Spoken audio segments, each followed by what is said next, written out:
বদলে গেল বাংলাদেশ ক্রিকেট বোর্ডের নিজস্ব ব্যবস্থাপনায় নির্মাণাধীন স্টেডিয়ামের নাম। শেখ হাসিনা ক্রিকেট স্টেডিয়াম এখন থেকে পরিচিত হবে ন্যাশনাল ক্রিকেট গ্রাউন্ড এনসিজি নামে। সোমবার বিসিবির 18তম বোর্ড সভায় এই সিদ্ধান্ত নেওয়া হয়।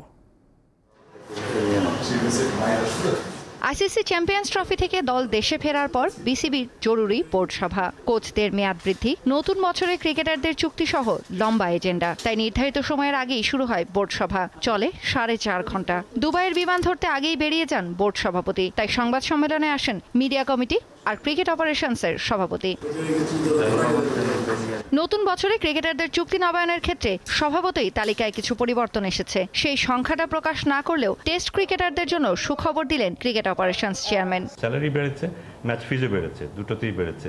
এবং আমরা বাড়ানোর ক্ষেত্রে দেখে একটা জিনিস চেষ্টা করেছি যে টেস্ট ক্রিকেট শুধু যারা খেলে, টেস্ট ক্রিকেট যারা খেলে তাদের বাড়ানোটা অন্যদের তুলনায় রিলেটিভলি একটু বেশি, সো দ্যাট এর মধ্যে দিয়ে আমরা ওদের ইন্টারেস্টটাকে যেন প্রোটেক্ট করতে পারি।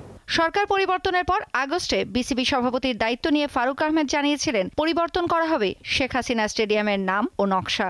আপনারা জানেন যে একটা সার্কুলার হয়েছে ফ্রম গভর্নমেন্ট, সেটার পরিপ্রেক্ষিতে আমরা শেখ হাসিনা স্টেডিয়ামের নাম চেঞ্জ করে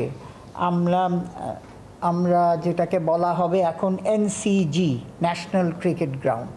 সংবাদ সম্মেলনে সবচেয়ে বেশি অপেক্ষা ছিল চ্যাম্পিয়ন্স ট্রফির ব্যর্থতার ময়নাতদন্তের। ফিল সিমন্স বলি, আমাদের দেশীয় কোচ এবং খেলোয়াড় রিলেশনশিপ, ইন্টার পার্সোনালিটির যে সম্পর্কগুলো, সেগুলি খুব ক্লোজলি দেখার সুযোগ হয়েছে। আমার কাছে মনে হয়েছে আমাদের এই কোচ হয়তো আমাদের জন্য ভালো কিছু বয়ে নিয়ে আসতে পারবে।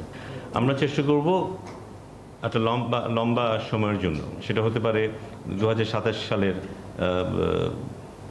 ওয়ার্ল্ড কাপ পর্যন্ত। গত মাসে শেষ হওয়া বিপিএল এর নানা সমালোচনা আর ব্যর্থতা নিয়ে নিজেদের অবস্থানও পরিষ্কার করেন এই দুই পরিচালক। Thank you. Taosia Islam, Deepto sports.